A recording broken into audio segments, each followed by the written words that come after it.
Hi, I'm May, and I've played Cookie Run since I was probably in middle school. Now, back when I was obsessed, I 100%ed that game back when those chess cookies were the newest ones. And for those of you who know what I'm talking about, you're real.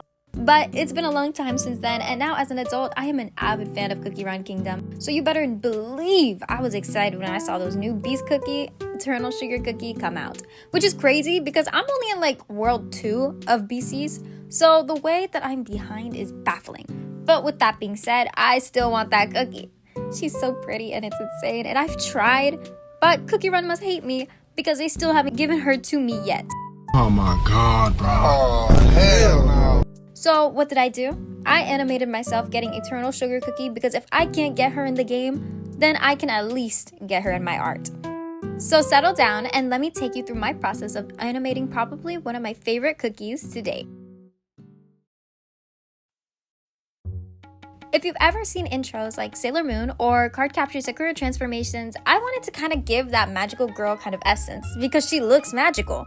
So I put together some transformations I liked and we got to this kind of state. I originally wanted her to appear out of the table and kind of knock May back while doing a cool pose because she's just that girl.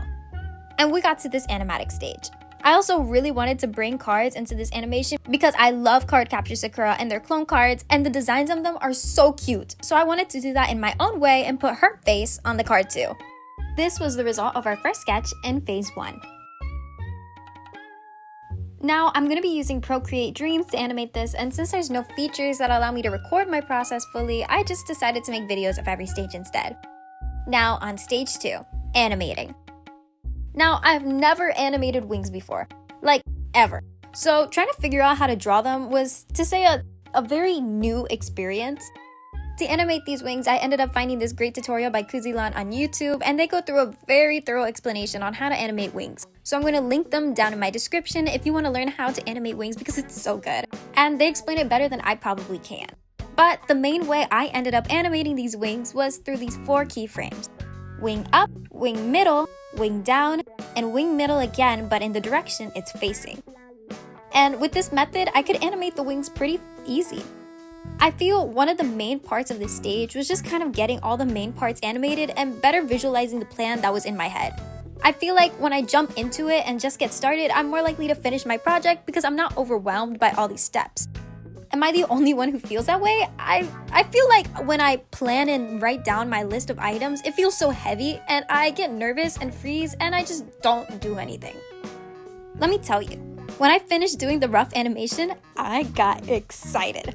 Because I was like, okay, I see the vision and the vision was actually a good one, so let's do this. Now, it was at this point where I realized I have made an error. What is it, you might ask? Well, I gave her the wrong jewelry. In the original, she has this crown around her head and it has this almost arrow shape in the center, and I gave her a gem. Now, while I do realize that this crown isn't exactly accurate, I thought it was cute, so I kept it. It makes her seem more magical girly to me, and that's just her gem that she transformed from. Crystal gem, you might say. Now, on to part 3, animating the line art. Now, for this stage, I was mostly cleaning up the work I had already set for stage 2 and just adding a few new details. I ended up adding a new scene as well as an impact frame because I wanted to emphasize that something crazy was about to appear, and what better way to do it than with impact frames. They're so fun, actually. A show that has a lot of impact frames is One Piece, and for anyone who loves impact frames, you should watch it because they'll blow you away. So I wanted to practice and add that to mine.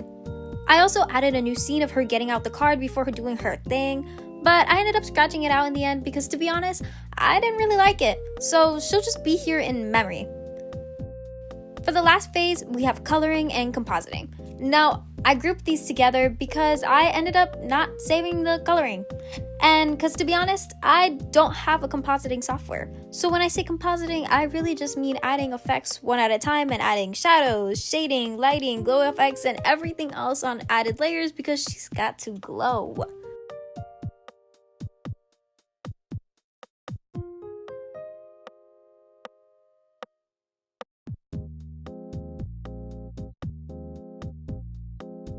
And with that, are you ready for the result? I know I am.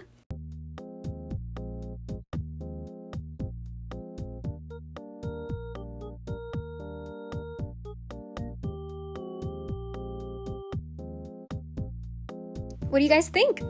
I honestly am in love with it and I love how it turned out. My favorite part is definitely the lighting and the glow, and I've never animated a full sequence before to this kind of standard, and I've always wanted to hit that, so this is just a very cool thing to do, and I will be doing more in the future. Now, the real question is, did I end up getting her throughout this and after this process?